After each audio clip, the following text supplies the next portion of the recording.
Welcome to our channel. నేను మీ లక్ష్మణ్. ప్రస్తుతం అంతా పట్టున్నారు చలసాని శ్రీనివాస్ గారు. ఆంధ్రప్రదేశ్లో ఎలక్షన్లు అయితే ముగిశాయి, కానీ వాతావరణం అయితే కాస్త హాట్గానే నడుస్తుంది అక్కడ. రేపు ఎన్నికల ఫలితాలు జూన్ 4న రాబోతున్నాయి. దానికంటే ముందే పెద్ద ఎత్తున అసలు ఎవరు గెలవబోతున్నారు, రాష్ట్రంలో ఎవరికి ఓటింగ్ ఎక్కువ శాతం పర్సంటేజ్ పెరగడం వల్ల ఎవరికి అది అనుకూలంగా ఉంది, ఎవరికి ప్రతికూలంగా ఉందని చెప్పి కూడా పెద్ద ఎత్తున చర్చ అయితే నడుస్తుంది. సో శ్రీనివాస్ గారిని అడుగుదాం, అసలు ఏం జరిగింది ఏంటండి. సార్ నమస్తే. నమస్కారం. సో చూశారు, గతంలో ఎన్నడూ లేని విధంగా ఆంధ్రప్రదేశ్ ఎన్నికలైతే ఒక సరికొత్త వాతావరణం అయితే ఇక్కడ సృష్టించారు. సో సాయంత్రం 6 గంటల నుంచి నైట్ 10 గంటల వరకు జరిగిన పోలింగు మాకు అనుకూలంగా ఉందంటే మాకు అనుకూలంగా ఉందని చెప్పి రెండు పార్టీలు విశ్లేషణ అయితే పెద్ద ఎత్తున రిపోర్ట్స్ తెప్పించుకోవటం, మేమే గెలవబోతుందని చెప్పి చర్చించుకోవడం కూడా జరుగుతుంది.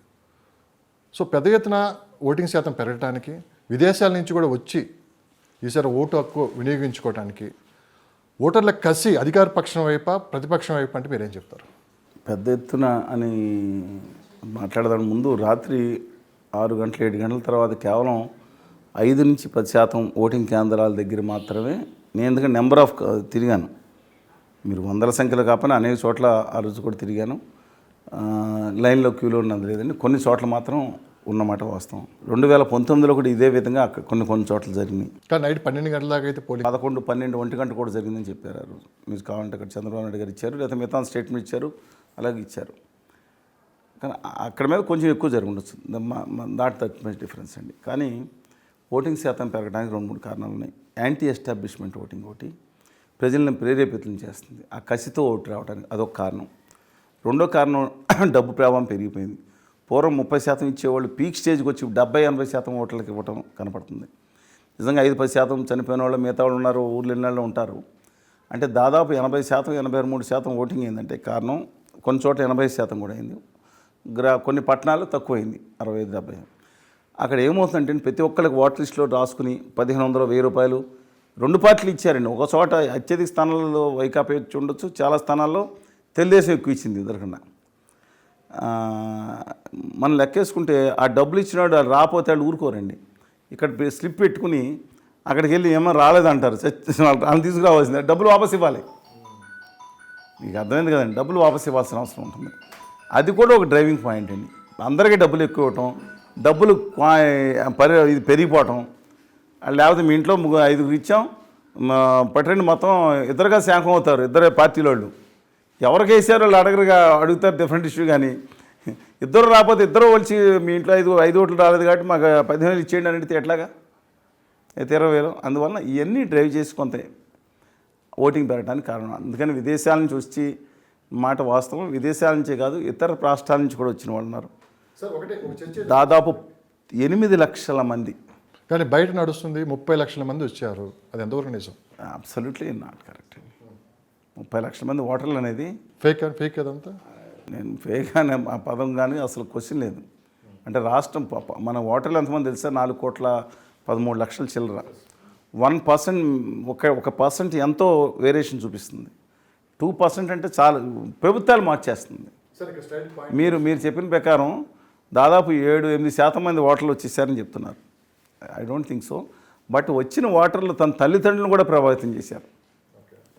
ఎక్కువ వచ్చిన ఓటర్లు ఎక్కువ మంది కూటమి వైపే ఎక్కువ చేశారు, తక్కువ మంది వైఎస్ఆర్ కాంగ్రెస్ పార్టీ ఉంటుంది. కానీ కింద ఉన్న నేను సామాన్య వర్గాల వాళ్ళు, ఇప్పుడు నేను చెప్తాను, మా వాహన సోదకుడు లేకపోతే మిగతా వాళ్ళు ఉన్నారు, వాళ్ళ ఫ్యామిలీ 5 వెళ్ళారు.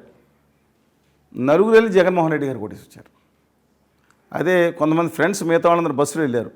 అందులో వెళ్ళిన వాళ్ళు 38 మంది ఉంటే దాదాపు 30, 33, 34, 35 మంది కూటమి కోటేసి వచ్చానంటారు. అందువల్ల మనకి కనపడేది కాకుండా మిగతా కోణాలు కూడా చాలా. కానీ క్షేత్రస్థాయిలో మీరు పరిశీలించిన దాన్ని బట్టి, సో బయట నుంచి మీరు 30 లక్షల మంది అంటున్నారు, మీరు 9 లక్షలు కాదు. నేను బయట నుంచి అక్కడ మీరు చెప్పిన ప్రకారమే 9 లక్షల మంది వచ్చారు. ఎవరన్నా లెక్కేసుకోండి, 30 లక్షలు అవటం 9 లక్షలు అనుకుందాం సార్. ఈ 9 లక్షల మందిలో ఎంత పర్సెంటేజ్ ఆఫ్ ఓటింగ్ కూటమికి అనుకూలంగా ఉంది, అధికార పక్షం? బయట నుంచి వచ్చిన వాళ్ళలో మెజార్టీ మనకు కనపడేది ఎఫ్లుయెంట్ కమ్యూనిటీ కనపడుతుంది. మిగతా వాళ్ళు చాలామంది కూడా ఇప్పుడు మాకు తెలిసిన వాళ్ళు వాచ్మెన్ వాళ్ళు అందరూ ఉన్నారు, వాళ్ళందరికీ అక్కడ ఇల్లు స్థలం ఇచ్చారు. వాళ్ళు ఏదన్నా సరే వెళ్ళి అక్కడికి వెళ్ళి వాళ్ళకి వేసి వచ్చారు, వాళ్ళు సైలెంట్గా వేశారు. ఇక బస్సులో అడావిడి చేసిన వాళ్ళు ఎక్కువ మంది కూటమికి అనుకూలంగా వేశారు. కానీ బై అండ్ లార్జ్ మాత్రం కూటమికి ఎక్కువగా జరిగిందండి. వీళ్ళు వెళ్ళిన వాళ్ళు అక్కడ ఇన్ఫ్లుయెన్స్ చేశారు కూడా. కానీ ఏ న్యూస్ ఛానల్ చూసినా ఏ సర్వేలు చూసినా కూటమి అధికారంలో రాబోతుంది అని చెప్పి కూడా అది మన దాంట్లోకి వద్దాం, ఇది ముందలే అయిపోతే నెక్స్ట్ ఓకే. ఇక్కడికి పాయింట్కి వస్తున్నా, సర్వే సంస్థలన్నీ కూటమి అన్ని సర్వీస్ సంస్థలు అది చెప్తున్నాయా? దాదాపు 70%, 80%. 70%. సో ప్రశాంత్ కిషోర్ గారు కూడా పెద్ద ఎత్తున ఏమండి, ఎవరు బీహారీ నోటోరియస్ డెకాయిట్ అని చంద్రబాబు నాయుడు గారు చెప్పారు. ఆయన ఆంధ్రప్రదేశ్లో కుల మతాలు చిచ్చులు రెచ్చగొట్టి 37 మంది ఒకే కమ్యూనిటీ అని లేదా కోడికత్తి పెట్టాడు, ఆ కుల మతాలతో కులాల ద్వేషంతో ఆడుకున్నాడని చాలామంది ఆరోపించారు. అప్పుడు తెలుగుదేశం పార్టీ ఆయనే మీరు చెప్పేది, బీహార్ నోటోరియస్ డెకాయిట్ అన్నారు ప్రశాంత్ కిషోర్ గారు, ఆయనే కదా. ఆయనే ఉందండి. ఆయనకిను ఋషిజా సింగ్ గారికి ఏం కూడా ఉందో తెలియదు దాంట్లో. సరే, ఆయన అయితే వెళ్ళి నేను ఇంకా చేయనని చెప్పి వెళ్ళి బీహార్లో పార్టీ ఉపాధ్యక్షుడి కింద అన్నారు, నెక్స్ట్ ముఖ్యమంత్రి అన్నారు, కాదన్నారు. అక్కడి నుంచి కాంగ్రెస్ పార్టీ దగ్గరికి వెళ్ళారు. ఈ రాహుల్ గాంధీ లాభం లేదు ఈయన, నువ్వు వెళ్ళి రావా, నువ్వు అన్నీ అక్కడ పంపించారు. ప్రస్తుతం ఆయన తిరుగుతున్నారు. ఆయనకి అనుకూలంగా నేను మాత్రం ఒకటి చెప్తున్నానండి, ఈ దేశ రాజకీయాల్లో దిక్కుమాలిన వ్యవస్థలను పాడు చేశారు అని చెప్పి అనేక మంది చెప్పే ఆరోపణల్ని నేను నమ్ముతా ఉన్నాను. ఆయన విషయంలో చేసింది ఇవాళ అనుకూలంగా మాట్లాడి నేను వ్యతిరేకంగా మాట్లాడింది. I don't need not give that much importance. కానీ ప్రజల మధ్య అయితే పెద్ద ఎత్తున చర్చ నడిచింది. ప్రశాంత్ కిషోర్ ఒక బ్రహ్మాండమైన ప్రపంచ చరిత్రకారుడు, ఆయన స్వాతంత్ర సమరంలో పాల్గొనని చర్చ జరుగుతుందండి. ఎవరు మీడియాలో వాళ్ళు చర్చ చేసుకుంటూ ఉంటారు. కానీ ప్రజలు కూడా చర్చించుకున్న అంశాలు కూడా ఇవే కదా బయట. ప్రజలు అందరూ కూడా ప్రశాంత్ కిషోర్ నేను అదే బాధపడుతున్నా. ప్రశాంత్ కిషోర్ గురించి మాట్లాడుకునే ప్రజలు ఆంధ్రప్రదేశ్ భావితరాలకు ప్రత్యేక హోదాల పెద్ద సర్వనాశనం అయిపోతున్నాయా? డైరెక్ట్గా విష్ణుమూర్తిని తీసుకొచ్చి అక్కడ కూర్చోబెట్టినా సరే కష్టము. ఇంతకుముందు డబుల్ ఇంజిన్ సర్కార్ నడిచింది, తెలుగుదేశం జనసేన బీజేపీ కూటమి, అప్పుడు ఏమీ కాలేదు, బూడిద వచ్చింది అని చెప్పి అందరికీ తెలుసండి వాళ్ళ. అందువలన this is entirely different issue. క్షేత్రస్థాయిలో మీరు తిరిగారు, ఇచ్చాపురం టు ఇటు ఆ కొండలో ఎక్కడది పార్తీపురం, కురుపం, అరకు, సాలూరు, పాలకొండ, పాడేరు అన్నీ కొండలు కూడా తిరిగి వచ్చామండి. ఎలక్షన్ ముందు తిరిగారు? ఎలక్షన్ ముందు తిరిగాను, ఎలక్షన్ తర్వాత మహేంద్రు.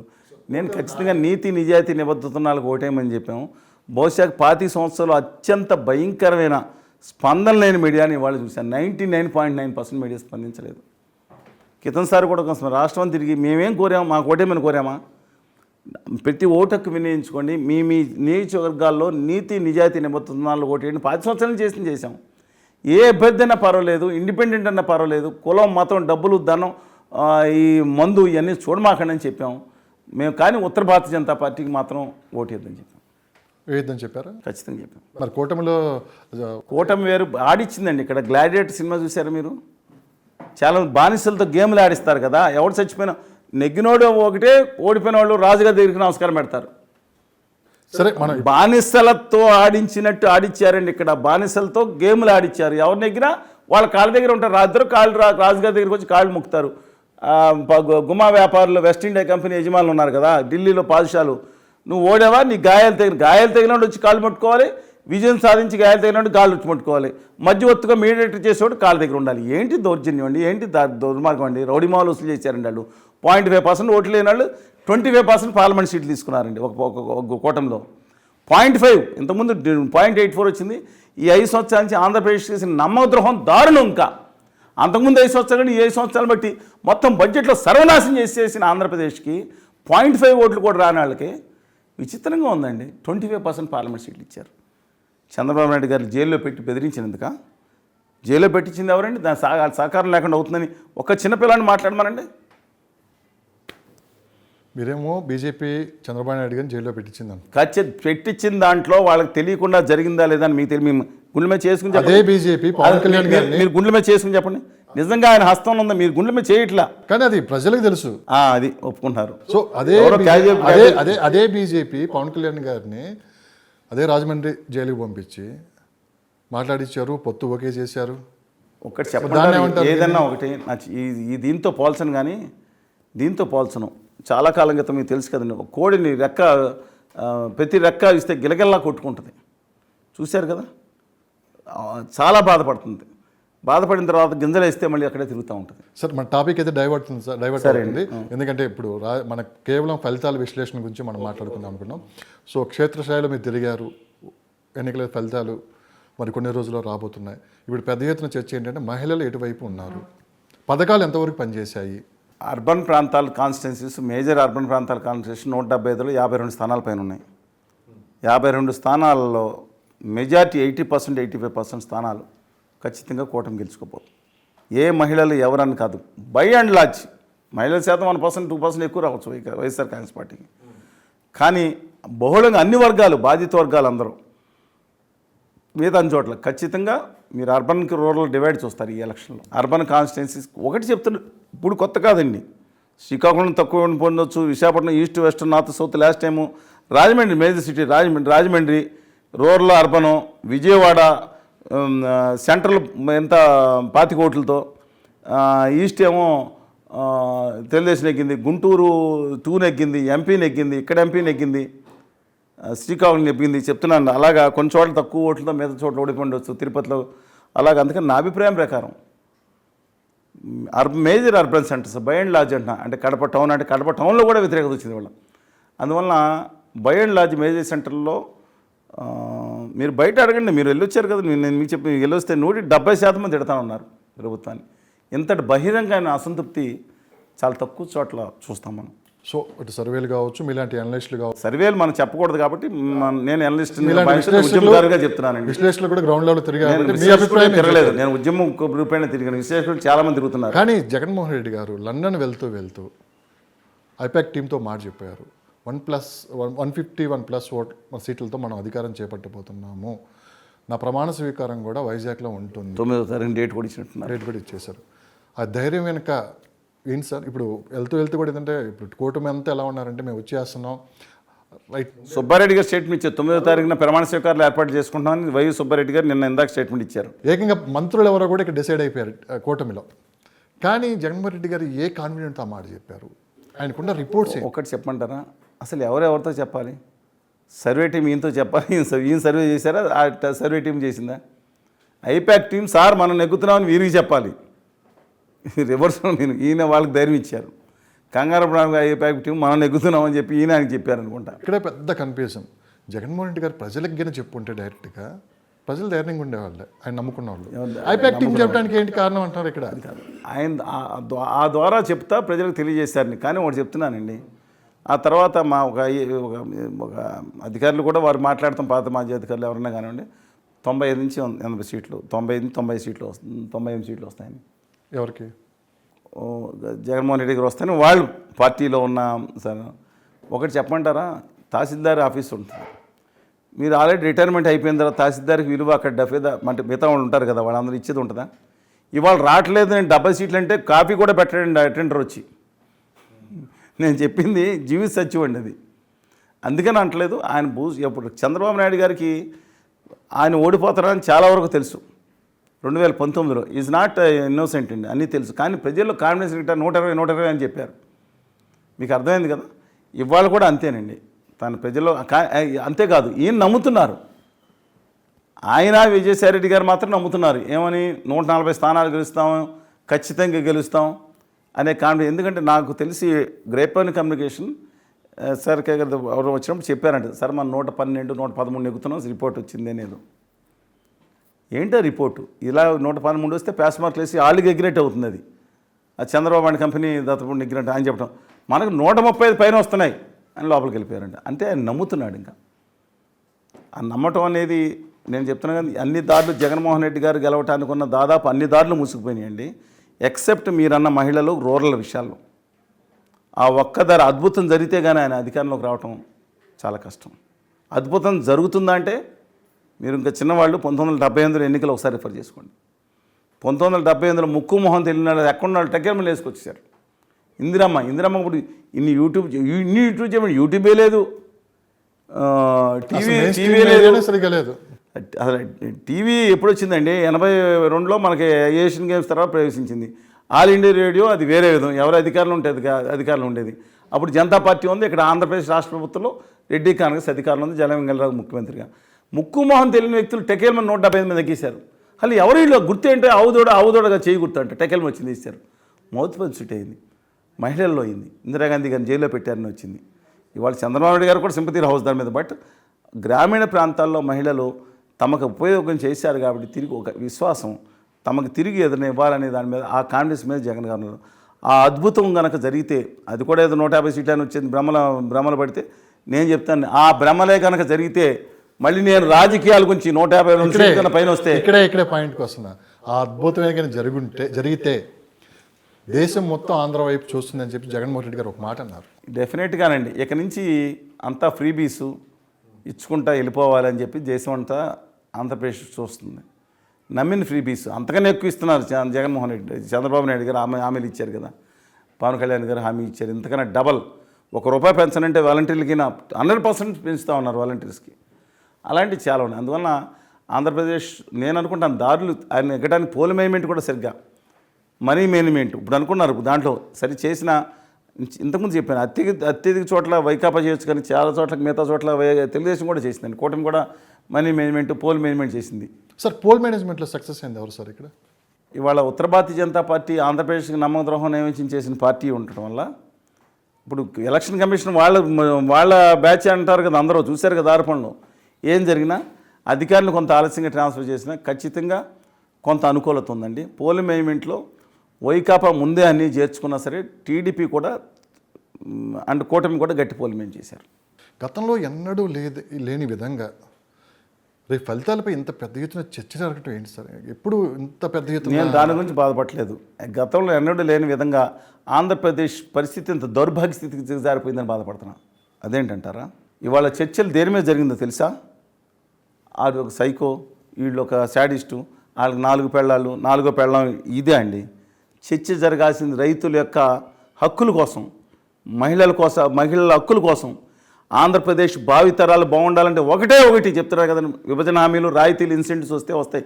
ఏదో కార్ ఫ్యాక్టరీ ఇంకోటి వచ్చి ఎక్కడ జార్ఖండ్, గుజరాత్లో 4 రెట్లు ఎక్కువ పెట్టుకున్నాడు ఆయన మోడీ గారు. 9 లక్షల కోట్ల రూపాయల ఇండస్ట్రీలు అక్కడ ఏర్పాటుకు నడుస్తూ ఉంటే ఇవాళ అది మానేసింది. ఆమె చర్చ జరగడం మానేసిందండి. మానేసింది ఏంటి? సైకిల్. ఇదే మన దౌర్భాగ్యం. మానేసుల మధ్యన పోటీ పెట్టి వాళ్ళు చూస్తూ ఉంటా ఉంటే ఈ రాష్ట్రంలో స్టీల్ ప్లాంట్ మన ప్రజల ఆత్మ తర్పణంతో, త్యాగంతో, రక్తంతో ఏర్పడిన స్టీల్ ప్లాంట్ గురించి చర్చ జరిగిందా? మీ మీడియాలు చేసిన నేను మేజర్ మీడియాలో కొంతమంది వదిలేసేయండి, ఇదే పని కదని చేసింది. ఏంటి సార్ మీరు చేసింది ఏంటండి? మర్డర్లు చేసిన వాళ్ళు తీసుకొచ్చి కూర్చోబెడతారు పెద్ద గొప్పగా, దాన్ని మీ ఇష్టం, నేను ఎవరిని కాదంటలేదు.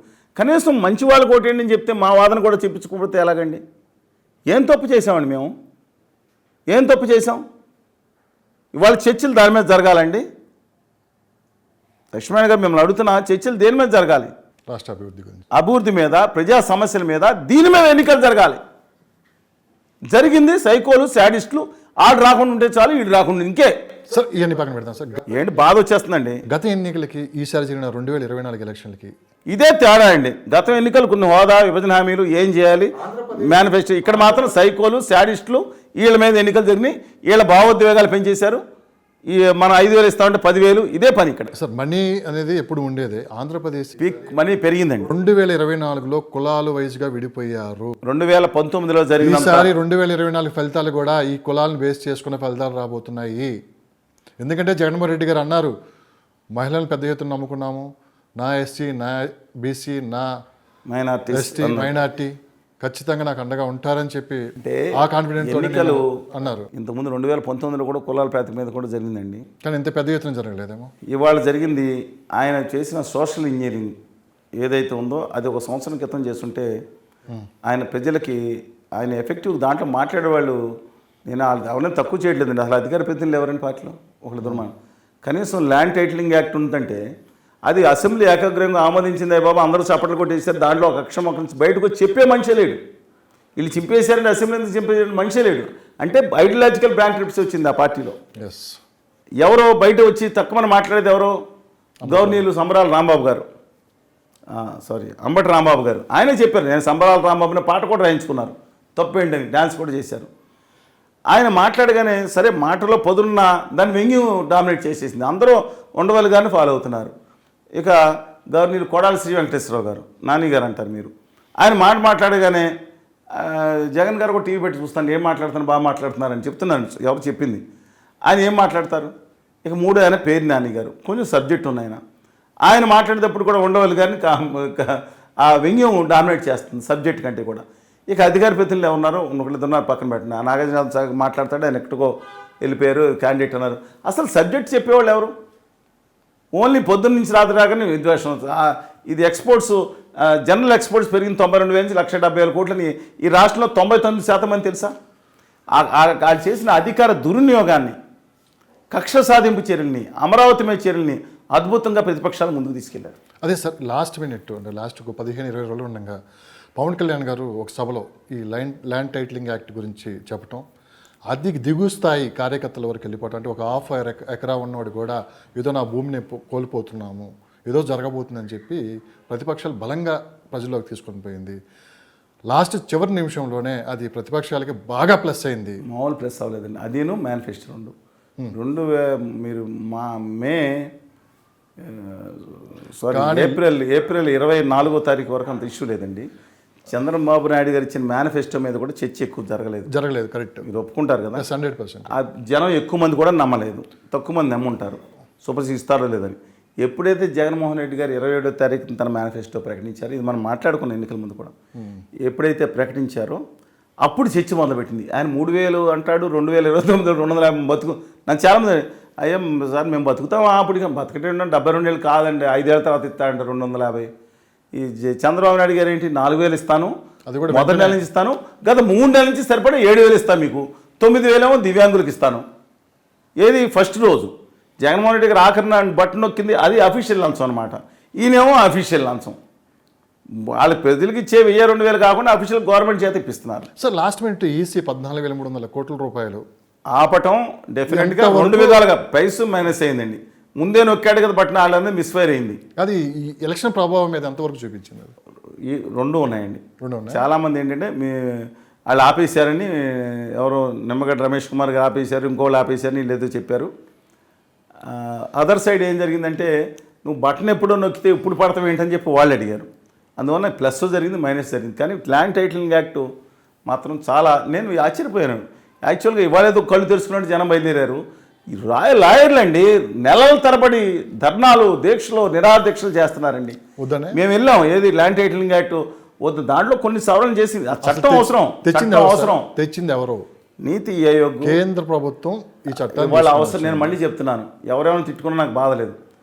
కొన్ని 3 సవరణలు మినహాయించి, ఇవాళ కింద కోర్టులు మినహాయించడం కానీ, దాంట్లో అధికారి వ్యక్తి 2-3 మినహాయించి ఎలాంటి చట్టం అవసరం, ఎలాంటి పరిస్థితులు ఉన్నాయో రాష్ట్రంలో మనం చూస్తున్నప్పుడు అలాంటి చట్టం ఆ మినహాయింపులతో కొన్ని మార్చి ఉండటం అవసరం. కానీ తీసుకొచ్చింది వాళ్ళు. చట్టం ఆమోదించింది ఎవరు? శాసనసభలో ఉన్న ప్రకారం, అక్షరం ప్రకారం చట్టం వచ్చింది. మరి అప్పుడు ఎందుకు అనేక మంది అడిగారు. సరే, నేను విజయవాడ బార్ అసోసియేషన్ మీటింగ్ జరుగుతుంది, తెలుగుదేశం నాయకులు, జనసేన నాయకులు, అలాగే బోధన మహేష్ గారు వచ్చారు, రామ గారు, చాలామంది వచ్చారు. నేను అడిగాను, ఇప్పుడు మనం మాట్లాడుతుంది దుర్మార్గం చేస్తున్నాం వైఎస్ఆర్ కాంగ్రెస్ పార్టీ ప్రభుత్వం. రేపు పొద్దున్న మీరు అధికారంలోకి వస్తే మీరు దీన్ని ఎమెండ్ చేస్తారా, రద్దు చేస్తారా? మేము ఇప్పుడు చెప్పలేము, నేను వెళ్ళిపోయారు అందరూ. మీరు స్పష్టంగా అలాంటిది రాష్ట్ర వ్యాప్తంగా అనేక నెలలుగా పాపం వాళ్ళు అడ్వకేట్ చేస్తుంటే లాస్ట్ మీట్లో వచ్చింది. మీరు అన్నట్టు ఏ Bihar dacoit, notorious dacoit advise ఇచ్చాడో నాకు తెలియదు, కానీ వాళ్ళు చెప్పి ఎవరో మీరు ఆలోచించుకోండి అనే వ్యక్తి ఎవరో. కానీ ఈ లాస్ట్ మీట్లో వచ్చినప్పుడు ఇలా మోకాళ్ళ బ్రెయిన్ ఉందో, మిగతా వాళ్ళకు ఉందో, వీళ్ళు కౌంటర్ చేయలేదు. అంటే మీరు స్ట్రైట్గా ఏమంటున్నారంటే ఇందులో ప్రశాంత్ కిషోర్ పాత్ర ఉంది అని చెప్పి ఆయన సలహాలు కూడా ఉంటాయి అనుకుంటున్నాను. ఉచిత సలహాలు చాలా ఉంటాయి. అవతల ఆయన మీద రిషిరాజ్ సింగ్ మీద కలిసో ఆ పర్సనల్ గడ్జో నాకు తెలియదు, కానీ ఆయన మొత్తం దేశం తిరిగి ఇక్కడ చేరాడు, మళ్ళీ ఆయన ఉండొచ్చు. బట్ నేను అనుకున్నాను వాళ్ళు కౌంటర్ చేసేది. మరి అసెంబ్లీ బిల్లు ఆమోదం పెట్టినప్పుడు ఏం చేశారు? నేను ఎప్పుడు బిల్లు ఆమోదించారు? అది మాట్లాడేవాళ్ళు. కానీ వైసీపీ నాయకులు అంటున్న మాట నిజంగానే కూటమి గెలవ. అందులో అసలు బుర్ర తక్కువ పని చేసింది ఏంటంటే, ఆయన బొమ్మ వేసుకుంటాం. ఒక రాజపత్రంలో బొమ్మ వేయటం ఏంటంటే అసలు దాంతో ప్రజలకు అనుమానం బలపడిపోయింది. ఎవరన్నా చెప్పండి, రాజపత్రంలో సీఎం శాశ్వతమా? సీఎం శాశ్వతమా? జాతిపిత గాంధీ మహాత్ముడి బొమ్మ కూడా కొంచెం చోట్ల అది పక్కన పెట్టండి. కానీ ఇలాంటి పత్రాలు ఏం కదా, మన ఆంధ్రప్రదేశ్ రాజముద్ర పూర్ణ కుంభంతో చూసిన ఆంధ్రప్రదేశ్ ప్రభుత్వ ముద్ర ఉండాలి. జగన్ గారిని బొమ్మ వేసుకోవడం దుర్మార్గం కదండి. అది ఆయనకి తెలిసినప్పటికీ లేకపోయి ఉంటుంది చెప్తున్నాను. అందువల్ల ప్రజలు నమ్మటం జరిగింది. అందువల్ల నేను 100-100 స్థానాలు అనేది ఎందుకు ఇవాళ అది ఇంపాక్ట్ అనుకుంటే 125, 130, 123 కూడా వెళ్ళొచ్చండి. ఓకే, కూటమితోటి పవన్ కళ్యాణ్ గారి పాత్ర, ప్రభుత్వ ఓటింగ్ చీల్చనని చెప్పి ఎప్పుడైతే చెప్పారో అంత లాస్ట్ మినిట్ వరకు అదే మాట మీద ఉన్నారు. సో ఆయన చేసిన ప్రయత్నం ఆయన చేశారు. ఖచ్చితంగా పవన్ కళ్యాణ్ జనసేన పార్టీకి కూడా 10 నుంచి 12 సీట్లు రాబోతున్నాయి. నా అభిప్రాయం ప్రకారం ఇంకెక్కువ వస్తాయి. కానీ ఆయన చేసింది తప్పండి. ఆయన తప్పు చేశారు. ఓట్లు నాశనం చేసేసారు కూటమికి. ఉత్తర భారతీయ జనతా పార్టీతో పొత్తు లేకుండా ఉండి వామపక్షాలతో ఉంటే 150 స్థానాలు నెగ్గేది వాళ్ళ. మొత్తం ఉన్న మైనార్టీసు, వాళ్ళకి అండగా ఉన్న మైనార్టీసు, వైఎస్ఆర్ కాంగ్రెస్ పార్టీకి అండగా ఉన్న మైనార్టీసు, ఎస్సీసు అందరూ కూడా మోడీ గారు అంటే కంపెనీ చేసిన దానికి కొత్తలు ఆడిపోతుంటే ఈ యాంటీ ఎస్టాబ్లిష్మెంట్ ఆ ఓటు కూడా 165 సీట్లు అన్నారు. వైనాట్ 165, 170 వచ్చేది లెక్క ప్రకారం చూసుకుంటే. ఇవాళ దాన్ని నాశనం చేశారు. ఇవాళ బానిసగా కేంద్ర ప్రభుత్వం దగ్గర పెట్టేశారు కదా. మీరు ఏ సర్వే అని తీసుకోండి. ఇవాళ రాయలసీమలో రెండో సర్వే ఏమొచ్చింది? మోడీ గారు ఒకసారి వస్తే 3-4 సీట్లు, 20-25 కోట్లు లేని వైకాపా మళ్ళీ రెండోసారి వస్తే 28 నుంచి 35 వరకు మధ్యలో పెరిగిపోయిందంట. మోడీ గారు మూడోసారి వస్తే 40-45 అయ్యిందంట. కానీ ప్రజలు ఏం చర్చ నడుస్తుందో తెలుసా మీకు? బీజేపీతో పొత్తు పెట్టుకోవటం వల్లే ఈరోజు ఎలక్షన్ చేయగలిగాము. ఇది సమాధానం పరుచుకున్నాను. 190 అంటే చేతకానాడు, మేము చేతకానాళ్ళం. ఎవరో స్టాలిన్ గారేమో పాపం సన్న పనికి మాలాడు, లేకపోతే మమతా బెనర్జీ గారు, ఎవరో నవీన్ కుమార్ పట్నాయక్ గారు 25 ఏళ్ళ నుంచి 20 ఏళ్ళ నుంచి ఎందుకున్నాడు చేతకనాడు, సిద్ధరామ పనికి మాలినాడు, లేకపోతే మాన్ గారు పనికి మాలినాడు, పినరాయి విజయన్ గారు పనికి మాలి అనుకుంటారండి. ఇది చెవిలో పూలు పెట్టుకున్న వాళ్ళని చెప్పానండి. రాష్ట్రానికి నమ్మక ద్రోహం ఏమని చేసిన పార్టీని నిలబడి తీస్తే హీరోలుగా ఉండేవాడు మా తెలుగు జాతికి గొప్ప అసెట్గా కళ్యాణ్ బాబు గారు. దమ్ముండి తొడగొట్టి నిలబడితే ఆయన ఈ తెలుగు రాష్ట్రాల 13 కోట్ల మందిలో ఆయనకి ప్రజలకు సేవ చేయాలని మంచి తలంపు ఉందని నేను భావిస్తున్నాను ఉందని. అలాంటి వ్యక్తిని ఎవరో దిక్కుమాలి సలహాదారులు తయారు చేసి తీసుకెళ్ళి ఢిల్లీ పాఠశాల దగ్గర పడేశారని తీసుకెళ్ళి. ఈ దుర్మార్గం జరిగింది. దమ్ముండి నేను అనలేదు కదా, ఆయన అన్నమాటే కదా. उत्तर बात మీకు కావాలంటే వీడియోలో వేసుకోండి ఎన్ని విషయాలు देख लो सुनो मेरा बात हमारे साथ अन्याय किया I am speaking in the fair viscidity ఉత్తర భారతీయ అహంకారం నశించాలి పాచిపోయి లడ్డూలు అన్న లడ్డూలు కాదండి ఇంకా సర్వనాశనం చేశారండి 10 ఏళ్ళు 7 ఏళ్ళ నుంచి మీరు అన్నిగా సర్వనాశనం ఆంధ్రప్రదేశ్ చేశారండి వాళ్ళు ఇవాళ అమరావతికి జగన్మోహన్ రెడ్డి గారు మాట్లాడితే ఫోన్ చేసి అమిత్ షా అమరావతి బంద్ కారు అంటే 2 నిమిషాలు పని చేసేవాడు ఆయన బయటకు వచ్చి ఇక్కడ అమరావతి గురించి మాట్లాడి పోలవరం ప్రాజెక్టు సర్వనాశనం చేసేటని చూశారు వాళ్ళు మోసం దగా రిహాబిలిటేషన్ రీసెటిల్మెంట్లో దగా వెనుక దగా నిరంతర దగా రాష్ట్ర వ్యక్తి మీద తీసుకుని ఆ బాధ్యత మోయాలని చెప్తే ఎంతకన్నా దౌర్భాగ్య స్థితి దేశంలో ఎక్కడ ఉండదండి అవమాన భారం ఉండదు దారుణం ఇది నేను చెప్తున్నాను గుజరాతీ పాదుషాలకే లేదా ఇంకో పెద్దవాళ్ళకే దండం పెట్టకుండా తిరగటం అనేది ఎవరు చేసినా సరే అది తప్పండి ఏదో రోజు తప్పు తెలుసుకుంటారు ఎవరన్నా సరే అంటే ఆ తప్పు ఇప్పుడే జరుగుతుందంటారు మీరు ఖచ్చితంగా నేను చెప్తున్నాను చంద్రబాబు నాయుడు గారు జరగలేదా ఏదండి గతంలో ఎప్పుడు జరగలేదా నేను చెప్తున్నా చంద్రబాబు నాయుడు గారు వినయపూర్వకంగా డబుల్ ఇంజిన్ సర్కార్ అని శాలువాలు మోసుకుని ఢిల్లీ వెళ్ళి పాపం లడ్డూలు ఇచ్చి రెడీ ఉండిపోయింది అప్పుడు ఆ తర్వాత జగన్మోహన్ రెడ్డి గారు ఇది మనకు బాగుండదని చెప్పి విగ్రహాలు మోసుకుని డామను పడిపోయారు వాళ్ళ కాళ్ళ మీద చూశారు కదా ఏం చేశారండి చంద్రబాబు నాయుడు గారు అంత వినయంగా డబుల్ ఇంజిన్ సర్కార్ ట్రిపుల్ ఇంజిన్ సర్కార్ రెడీగా ఉంటే దిక్కుమాలిన ఏదో ఆ నీళ్లు కలుషితం నీళ్ళు అంటండి అదిను ఆ మట్టి తీసుకొచ్చి మహానకోటి వెళ్ళిపోయారు ఎంత అదంతా ఇప్పుడు అంటే ప్రజలు గమనించారు ఓట్ల రూపంలో తీర్పు ఇవ్వబోతున్నారు ఏమేమో కాదు గెలిచిందంతా ఏమండి గెలిచిందంటే కిమ్ గెలిచాడని ఏమని చెప్తున్నాను గెలిచిందంతా న్యాయమే ఇప్పుడు అదే న్యాయం ఓటర్లు తీర్పు ఇచ్చిందంతా వాళ్లే సరి అని మీరు అనుకుంటే నేను చేయగలను లేదు ఎప్పటికప్పుడు రాష్ట్ర ప్రజల హక్కుల కోసం ఆత్మగౌరవం కోసం నిలబడితే ఖచ్చితంగా ప్రజలు ఇవాళ గుర్తించకపోయినా ఇవాళ ఆంధ్రప్రదేశ్ హక్కుల్ని ఢిల్లీ నడి బజార్లో తాకట్టు పెడతానికి మాత్రం ఒప్పుకోకూడదండి ఎవరన్నా సరే దీనికోసం పెద్ద కలరింగ్ ఇచ్చేసి సో అది మనం మరొక సందర్భంలో మనం మాట్లాడుకుందాం ఓకే మీరు పాయింట్ రండి ఇప్పుడు ఎవరెన్ని గెలుస్తున్నారో అడుగుతున్నారు అక్కడికే వస్తున్న ఫలితాలు మనం ఒకసారి విశ్లేషిస్తే శ్రీకాకుళం నుంచి మొదలు పెడతాం సార్ ఇప్పుడు పార్టీ చాలా టైం పడుతుంది పార్టీ శ్రీకాకుళం విజయనగరం విశాఖపట్నం 34 సీట్లు కూటమికి మొత్తం ఉన్న 34 సీట్లు కూటమికి 20 సీట్లు తక్కువ కాకుండా వస్తాయండి 20 22 23 20 రావచ్చు 2 సీట్లు తగ్గవచ్చు 20 సీట్లు పెట్టుకోండి minimum okay east Godavari west Godavari 34 సీట్లు కనీసం 20 సీట్లు పెట్టుకోండి 28 అవ్వచ్చు 2 సీట్లు తగ్గవచ్చు 25 కృష్ణా గుంటూరు కనీసం 25 పెట్టుకోండి 30 కూడా అవ్వచ్చు అది అంత ఆశ్చర్యకరంగా ఉండవచ్చు ఫలితాలు మీకు 25 పెట్టుకోండి 25 70 సీట్లు అయింది ఇది నేను తక్కువ వేవ్ కనుక లేకుండా ఉండే పరిస్థితులు చెప్తున్నాను మొత్తం రికార్డ్ అవుతుంది రేపు మళ్ళీ రిజల్ట్ వచ్చిన తర్వాత మళ్ళీ నేను నా అంచనా చెప్తున్నాను ఎగ్జిట్ పోల్స్ చెప్పట్లేదు. ఇంతకుముందు లాస్ట్ టైం రికార్డ్ అవుతుంది, మీరు రేవంత్ రెడ్డి ముఖ్యమంత్రి అవుతాడన్నారు, అయ్యారు. అంతకుముందు 140 సీట్లు అని చెప్పాను, రికార్డ్ అవుతుందన్నారు, అయిందన్నారు. కేసీఆర్ గారు ఓడిపోతున్నారు మీ అభిమాన హీరో జగడపాటి గాలిగోపాల్ గారు, రాజగోపాల్ గారు చెప్పినప్పుడు అది తప్పని నమ్మొద్దని మీ సోషల్ మీడియాలో, టీవీలో పెట్టాను, సోషల్ మీడియా పెట్టాను. ఆయన 80 సీట్లు వచ్చింది. ఇప్పుడు నిజం ఉన్న 10 నిజమైనవి. ఇప్పుడు నిజం అవుతుందా లేదా అనేది నేను తిరిగి వచ్చిన దాన్ని బట్టి చెప్తున్నా. ఫైనల్ రిజల్ట్స్ ఎగ్జిట్ పోల్ వస్తే దాని మీద నిర్ణయం తీసుకుంటాం. కృష్ణా గుంటూరు అయిపోయింది. నెక్స్ట్ ప్రకాశం నెల్లూరు 22 సీట్లు అండి. 22 సీట్లో 12 నుంచి వస్తే 14 పెరగవచ్చు, 10 రావచ్చు. మినిమం అయితే సరిసగం, లేదంటే తెలుగుదేశం పార్టీకి 14-15 స్థానాలు రావచ్చు. మినిమం 12 స్థానాలు వస్తాయండి. రాయలసీమ వచ్చేసి అంటే ఎన్నైనా 12 అంటే ఎన్నైనా 70, 12, 82 అయినాయి తక్కువలో. ఓకే అండి. రాయలసీమకు వద్దాం. రాయలసీమ ఏమో ఈసారి ఫస్ట్ టైం తెలుగుదేశం పార్టీ చిత్తూరులో ఫామ్లోకి రాబోతుంది గట్టిగా. చిత్తూరు జిల్లాలో ఏ నియోజకవర్గాలు రావచ్చు? చిత్తూరు, కుప్పం, పలమనేరు, అగ్గేపాటి అమర్నాథ్ రెడ్డి గారు, పీలేరు, ఆ లాస్ట్ బాల్ వరకు ఆడతారని చెప్పి ఆంధ్రప్రదేశ్ నుంచి చేసిన కిరణ్ కుమార్ రెడ్డి గారి బ్రదరు, నగరి, ఓకే, గాలి భానుప్రకాష్ గారు, తిరుపతి ఆర్ఎన్ శ్రీనివాసులు గారు, శ్రీకాళహస్తి, శ్రీకాళహస్తి బొజ్జల గోపాలకృష్ణ గారి అబ్బాయి. ఇది ఖచ్చితంగా వస్తాయి అంటున్నారు. ఇంకో సీటు అదనంగా వస్తుంది అంటున్నారు. ఒక సీటు తగ్గొచ్చు. అంటే ఫస్ట్ టైము చిత్తూరు జిల్లాలో కూడా ఇన్ని సీట్లు నెగ్గటం అనేది ఇంకా మిగతా ఛాన్స్ రావచ్చు. బహుశా నేను అనుకుంటున్నాను ఇది ఎన్నికల ముందు పరిస్థితి లేదు, ఎన్నికల తర్వాత ఈ పరిస్థితి వచ్చింది. నేను అంచనా అండి, సర్వేలో ఎగ్జిట్ పోల్ చేయడానికి నేను ఎవరిని అంచనాగా.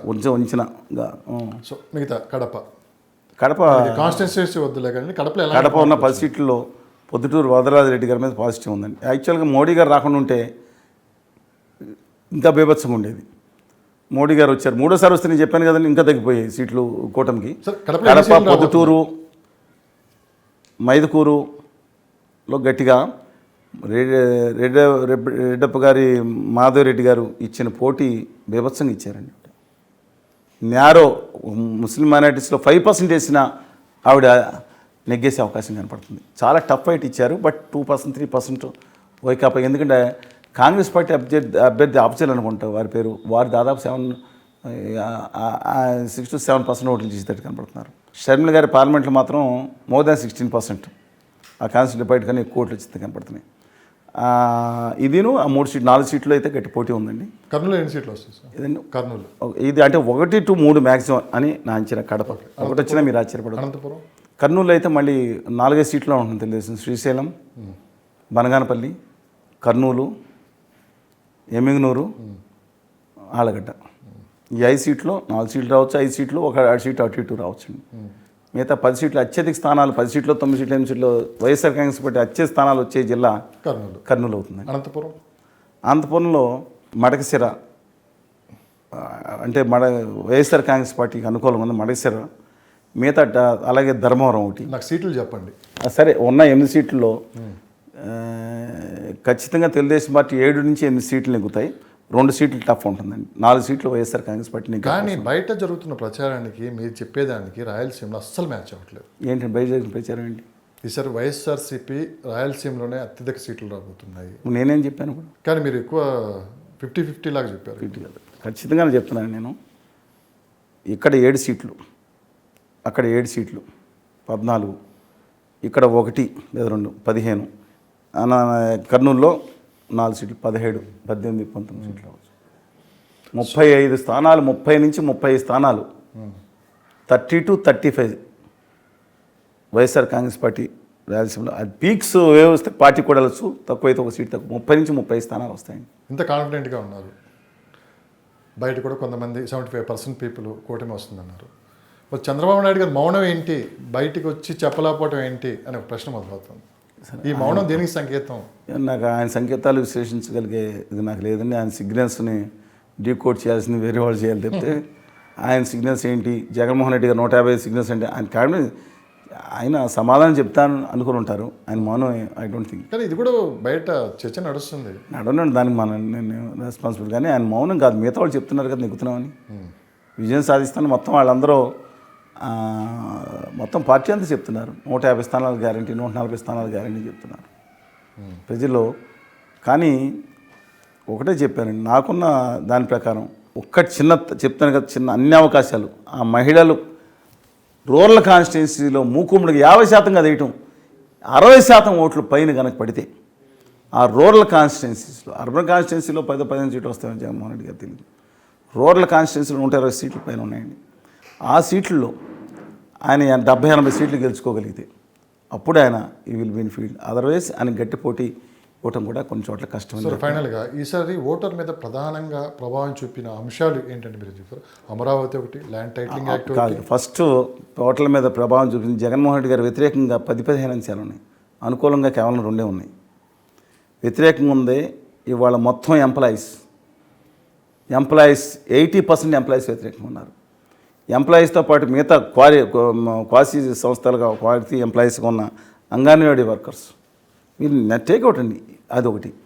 మూడోది అక్కడున్న ఎంపీటీసీలు, జెడ్పీటీసీలు, సర్పంచ్లు ఇంక్లూడింగ్ 70% ఆఫ్ వైఎస్ఆర్సీపీ సర్పంచ్లు. అడగండి మా పవర్స్ ఏదైనా నిధులు ఏమని చాలామంది బయట వాళ్ళందరూ వ్యతిరేకం చేస్తున్నారు. భవన నిర్మాణ కార్మికులు ఇక్కడ అనేక వర్గాలు.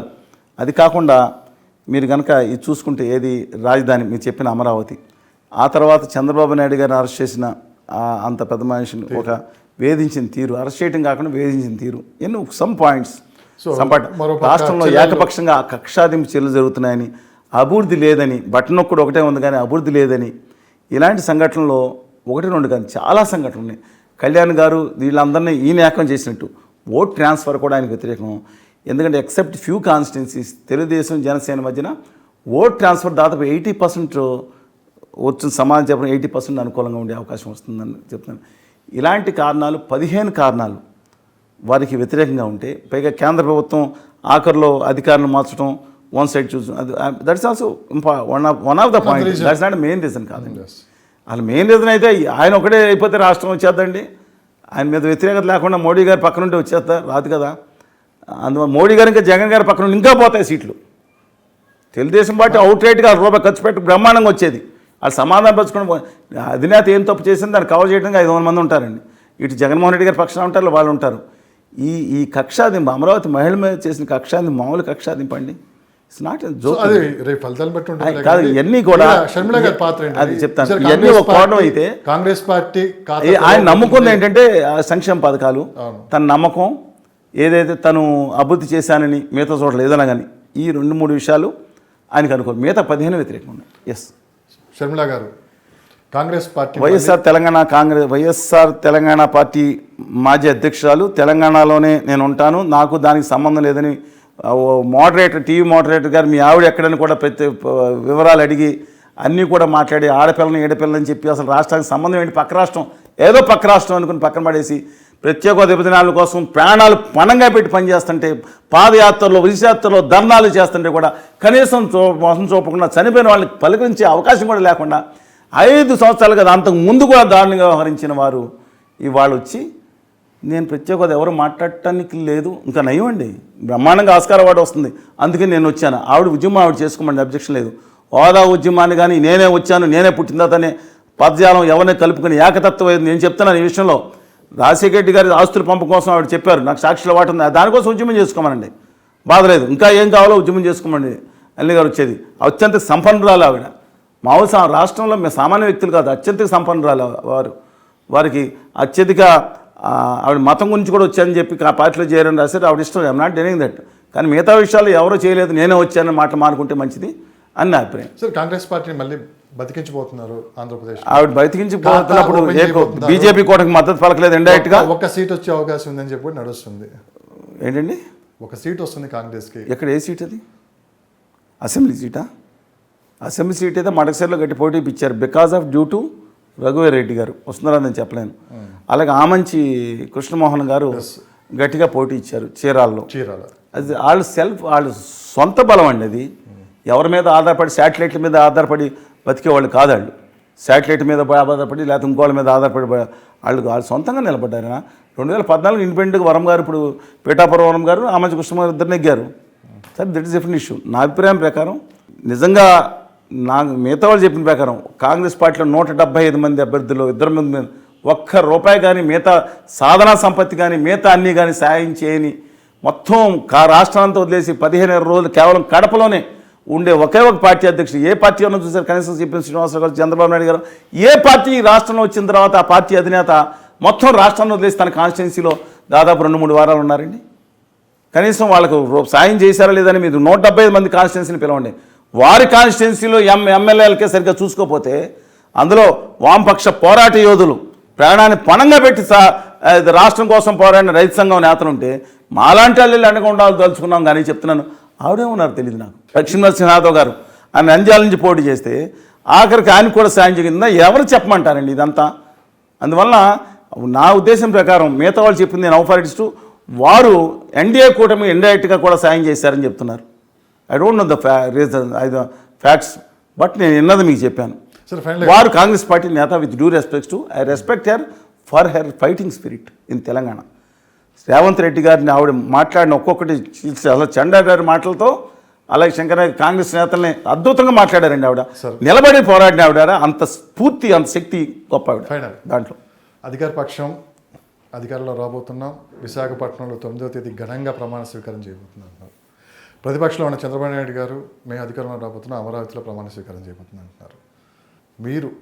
మీకున్న సమాచారం ప్రకారం గ్రౌండ్ లెవెల్లో ఈసారి ఎవరు ఎక్కడ ప్రమాణ స్వీకారం చేయబోతున్నారు? ఈ ఇద్దట్లో అమరావతి నెగ్గిద్దే, వైజాగ్ నెగ్గిద్దే? 99%, నాట్ 50-60%, 99% కూటమి అధికారంలో వచ్చిందని కనపడుతుంది. ప్రమాణ స్వీకారం ఎక్కడ చేస్తారు? 4 రీజన్స్ చెప్పండి సార్. 4 రీజన్స్ కూటమి అధికారంలోకి వస్తుంది. ఈ 4 పాయింట్లే కూటమిని అధికారంలో ఇక్కడ ఇవాళ చర్చ జరిగింది. 4 పాయింట్లే కావాలి. జగన్మోహన్ రెడ్డి గారు ఉండాలా లేదా అనే దాని మీద ఎన్నికలు ముఖ్యమైన ఒక మెయిన్ పాయింట్. సరే పక్కన ఒకటి, రాష్ట్రంలో ప్రజలు చూసుకుందే తమ రేట్లు, ధనం వచ్చినా తమ రేట్లు పెరిగిపోయినాయి. కరెంటు బిల్లులు 4 సార్లు భయంకరంగా పెరిగిపోయినాయి.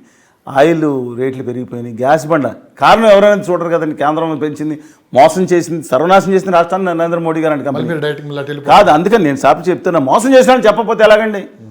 ఇవాళ ఆఖరికి ఫస్ట్ అండ్ ఫార్మోస్ట్ ప్రజలు తమ సొంతానికి ఏం నష్టం జరిగిందో చూసుకుంటారు. అందువలన ఇది ఇచ్చినా సరే ఫస్ట్ అనేది ధర వరలు పెరిగిపోయినాయి, తినేదట్లు లేదు. అందుకని తినేదట్లు లేదని చెప్పి అది ఫస్ట్ ప్రాతిపదిక అండి. రెండో ప్రాతిపదిక యువత అండి. డిఎస్సి జాబ్ షెడ్యూల్ లేదు. 45 లక్షల మంది పైన కొత్త ఓటర్లు గత 5 సంవత్సరాల్లో ఓటర్లు మార్పించుకొని కొత్త ఓటర్లు జాయిన్ అయ్యారు. 3,69,00,000, 4,13,00,000 మంది. 3,60,00,000 అనుకుంటే ఇప్పుడు 4,13,00,000 దాదాపు subject for more than 40 lakhs వాళ్ళు కొత్తగా నమోదైనప్పుడు వాళ్ళల్లో ఆస్పిరేషన్స్, వాళ్ళందరూ వ్యతిరేకంగా ఎక్కువ మంది ఓటు వేయడానికి అవకాశం ఉంది. దాంతోపాటు నెంబర్ ఆఫ్ సెక్షన్స్, వివిధమైన సెక్షన్స్, ఏది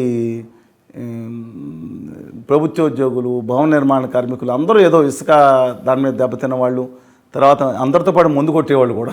మీకు ఆశ్చర్యం అనిపిస్తుంది, మీకు ఇంపార్టెంట్ అనుకోవచ్చు. నేను గ్రౌండ్ సెక్టర్లో చెప్తున్నాను. మందు కొట్టే బ్యాచ్ ప్రతి వాళ్ళు ఒక అసంతృప్తికి ఒక రీజన్ ఎవరంటే రాష్ట్ర ప్రభుత్వం ఉంది. 2 పాయింట్లు వచ్చాయి. మూడోది ఓటర్ వీళ్ళ జనసేన తెలుగుదేశం జాయింట్ వల్ల ఓట్ ట్రాన్స్ఫర్ అయిందండి. ఓట్ ట్రాన్స్ఫర్ అవ్వకుండా రెచ్చగొడతానికి భయంకరంగా ప్రయత్నించారు. ఎందుకు మీ ధైర్యం లేదా? ఇది ఏమీ చెల్లించలేదు ఇద్దరు కూడా. వాళ్ళు ఇద్దరు బలంగా నిలబడటం వల్ల ఇది ఒక ప్లస్ పాయింట్. బలంగా కాదు, ఇంకా బ్రహ్మాండంగా కూడా తీసుకెళ్ళి ఆ మోడీ గారి దగ్గర చేతిలో పెట్టారు, అది మైనస్ పాయింట్. అంతే తప్ప ఓట్ ట్రాన్స్ఫర్ జరిగిందండి. ప్రజల్లో ఏమవుతుందంటే ఒక నిర్ణయానికి అంటే రాష్ట్రం అనేది అభివృద్ధి పదంలో ఉండలేదు, ఉద్యోగాలు రావట్లేదు. అపార్ట్ ఫ్రమ్ దట్ వీళ్ళు చేసిన ప్రచారం -% లాస్ట్ పథకంలో లాస్ట్ చెప్పాను 4 సార్లు అదే ల్యాండ్ టైటిలింగ్ యాక్టు ఫైనల్ అంటారు కదా, ఫైనల్. ఇప్పుడు చెట్లు అందరూ కొట్టేసి వెళ్ళిపోతారు, ఆఖరి వచ్చి ఒక దెబ్బ వేస్తే టైపిలం పడుతుంది అనమాట.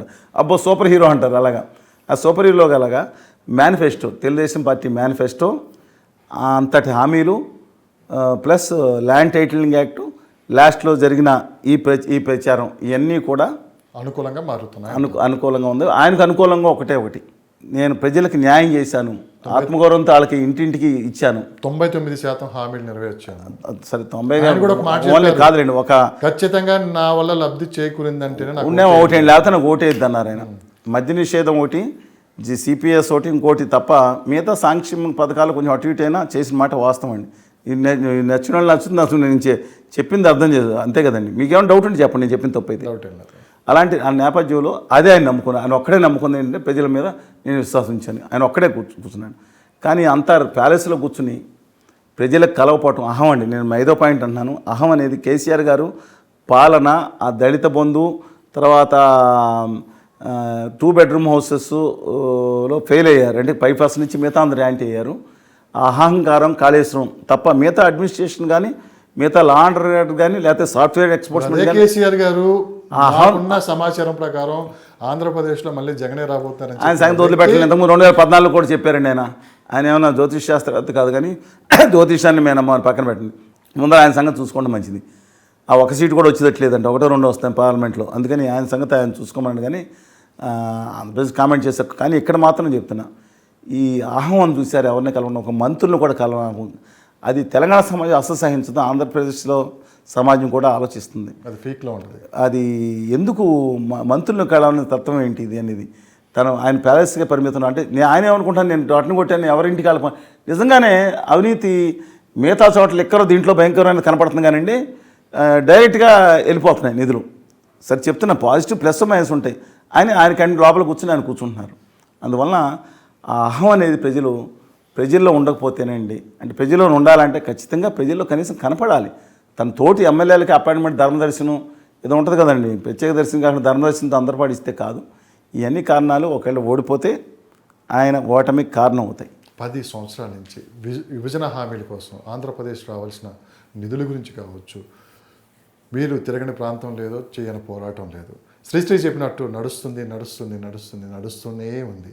చివరికి 10 సంవత్సరాలు ఉమ్మడి రాజధాని దాదాపు మరికొద్ది కాలంలోనే జూన్ 2వ తారీఖున 1వ తారీఖు దాదాపు ఇప్పటికే రేవంత్ రెడ్డి గారి గవర్నమెంట్ ఖాళీ చేసి వెళ్ళిపోవాలని చెప్పి కూడా చూడడం కూడా జరిగింది. ఈ 10 సంవత్సరాలు ఒక్కసారి వెనక్కి సిగ్గులేని ఈ సమాజాన్ని నిగ్గదీసి అడుగు. సిరివెన్నెల గారి మాట అగ్గితోటి కడగ ఏంటంటే 1,43,000 కోట్లు ఉజ్జాయింపుకు ఉమ్మడి ఆస్తుల్లో ₹1 రాలేదండి. ఇంతకుముందు సుప్రీంకోర్టు జడ్జిమెంట్ వచ్చిన ఆ రోజు కేసుల విషయంలో చంద్రబాబు నాయుడు గారు ఫాలోఅప్ చేయలేదని చెప్తారు. జగన్మోహన్ రెడ్డి గారు వచ్చిన తర్వాత అలాయ్ బాలయ సిచ్యువేషన్లో కూర్చుని, అంటే 10 సంవత్సరాలు సెక్రటరియట్ అనేది 10 సంవత్సరాలే, మిగతాను కాదు, కనీసం అక్కడ కండిషన్ కూడా పెట్టకుండా అని ఇవ్వటం జరిగింది. ఈ కేసీఆర్ గారి కంటే మోస్ట్ షూడ్ అండ్ చాలా క్యాలిక్యులేటెడ్ పర్సనాలిటీ రేవంత్ రెడ్డి గారిని మీరు అనుకోవచ్చు, కానీ చెప్తున్నాను. అందువల్ల ఇవాళ దురదృష్టం ఏంటంటే ఉమ్మడి ఆస్తులు కూడా ఫైనలైజ్ కాలేదు. హోదా విభజన హామీలో 10% అమలే ఉంటుంది. జగన్మోహన్ రెడ్డి గారి హామీలో వచ్చింది కేవలం ఒకే ఒకటి, 10,400 కోట్లు లోటు భర్తీ. చంద్రబాబు నాయుడు గారి హామీలో వచ్చింది 3,972 కోట్లు, 73 కోట్లు.